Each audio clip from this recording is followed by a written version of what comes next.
Halo para teman-teman semua yang kerja di Muara Sampit.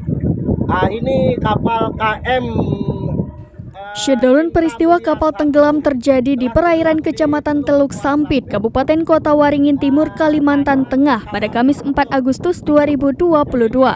Musibah tersebut melibatkan sebuah kapal layar motor atau KLM Cinta Mulia 1 yang bertolak dari Sampit untuk tujuan Semarang, Jawa Tengah.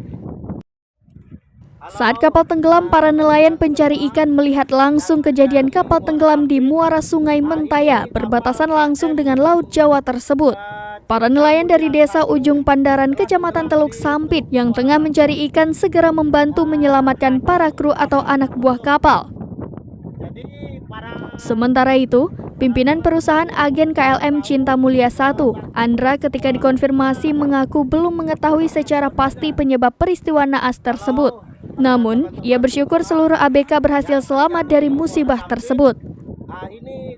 Andra menyebutkan sebelum diberangkatkan KLM Cinta Mulia 1 telah melalui pemeriksaan oleh pihaknya dan tidak menemukan adanya kebocoran.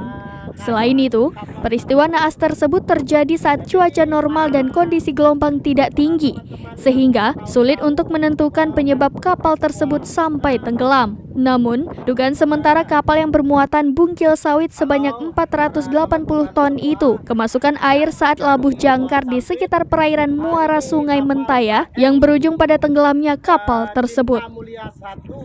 Telah tenggelam di Teluk Muara Sampit. Keadaan kapalnya bocor. Jadi para teman-teman yang perahu-perahu membantu